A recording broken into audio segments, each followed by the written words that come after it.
Yep. Welcome back to NHL Now, presented by Buffalo Wild Wings.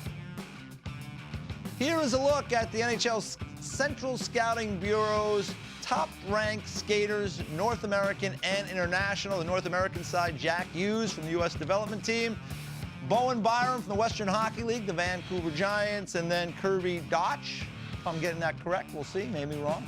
And then, of course, Doc, I'm being told, okay.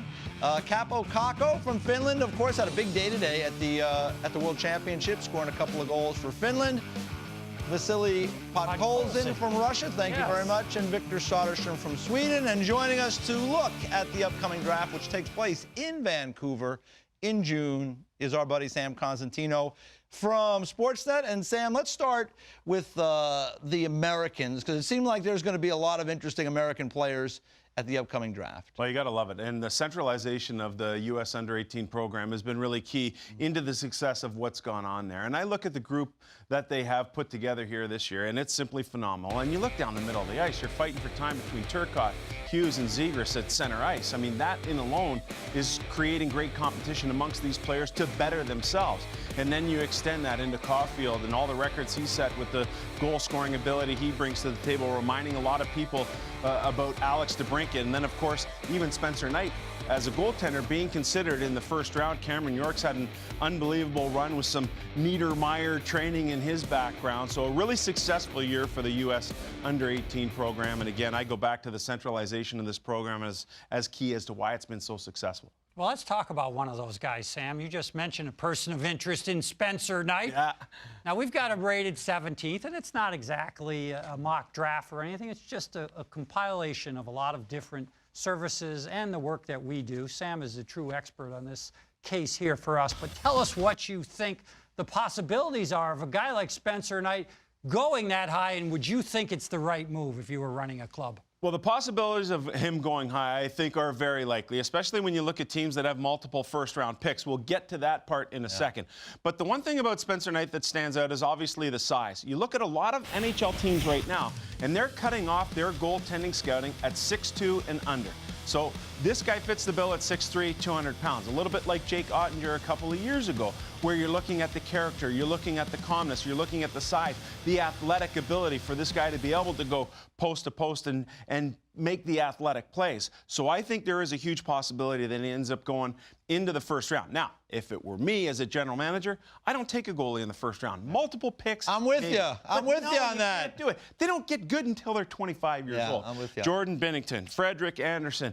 You look at Peter Mrazek, and these are the type of guys that have really started their careers at the age of 25. So if I'm a general manager, I'm sitting in that seat, I'm saying to myself, why do I want to take a guy in the first round? Because it's probably going to be 7 years if you draft him at 18 before he becomes a regular in your lineup. As a general manager, do you think I have a shelf life of 7 years? Probably not. Probably not. And if you look at where the general managers are these days, already with a couple of changes since the end of the regular season, it's probably not likely that you're going to see that guy. Now, the one other thing I'll say about it is, we look at the 16 goaltenders that started the National Hockey League playoffs.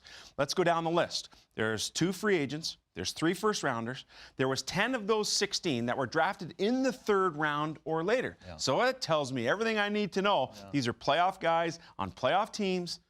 Let's just chill out and wait till we get beyond the first round. I like your detail there. The math is against you. Is a summary of what you're saying. Let's talk about a defenseman, though, because it's been all about the top 2 forwards in this draft. And for me, there's a guy that I think isn't that far behind them in Byron Bowen.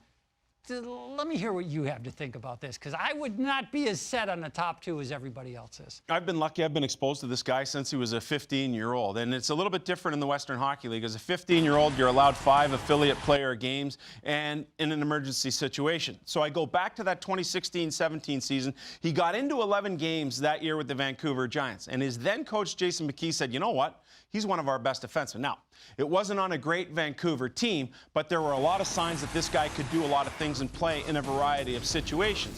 So then you go back to his 16-year-old year. Really tough to be a defenseman in the Western Hockey League at 16 years old. he's about half point per game. Well, this year he lights it up. You look at the Vancouver Giants record for regular season goals. He puts up 26 goals. That leads all CHL defensemen. He scores 9 game winners. 6 of those 9 come in overtime. Wow. So how awesome is that? So you want to continue the story a little bit? We'll do that. His dad, Sean, was a 4th-round pick of the Islanders way back in the day, got into 5 NHL games.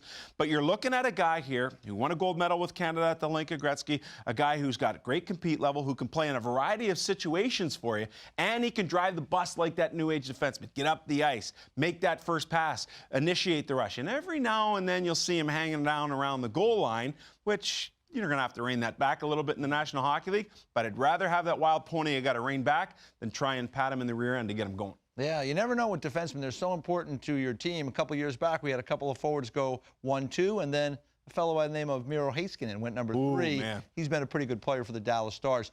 The playoffs are going on right now. We're down to the conference finals, the final 4 teams, Sam. The sports, life is always copycat. It's always a copycat thing, right? You know, you see somebody having success, you want to try to emulate that success, right?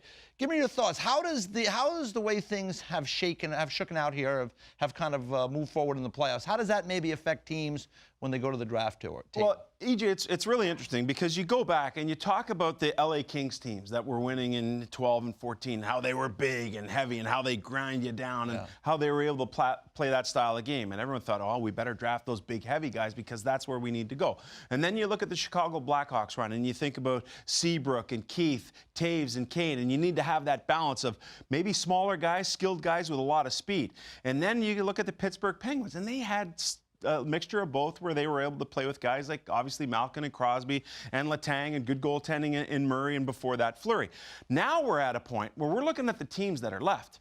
St. Louis can play heavy, but they can play fast and they can play with skill. Carolina is the same sort of way. So now we're looking at these teams that really need and require the combination. And it's funny, a lot of the scouts I talk to say, well, you got to have one team that gets you into the playoffs, the Tampa Bay Lightning, and you got to have another team that performs well in the playoffs, such as the St. Louis Blues. So it's a real quandary for NHL scouts to figure, well, what are we going to pick here? But when I look at the top end of this draft, here's the comparables we're talking about. Zegras and Turcotte are both smaller guys, maybe 6 foot, 5'11", play the center position, very coveted position. And then I look at guys like Dylan Cousins and Kirby Dach.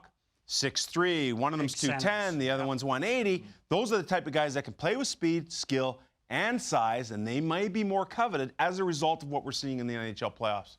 All right, well, the draft will be coming up at the end of June. We'll have the coverage right here on the NHL Network. Let me ask you this. Jack Hughes or Capo, where are the Devils going? Well, I think Hughes. I don't think there's any question with the family relationship there. I will say this, though. In some of the teams that I've talked to, if it weren't New Jersey picking and it were another team, I think it would still be an open race. All right, there you have it. Great stuff, Sam. Thanks a lot. Thanks, EJ. We'll be bugging you as we get closer Can't wait. to the draft coming up stuff. in June.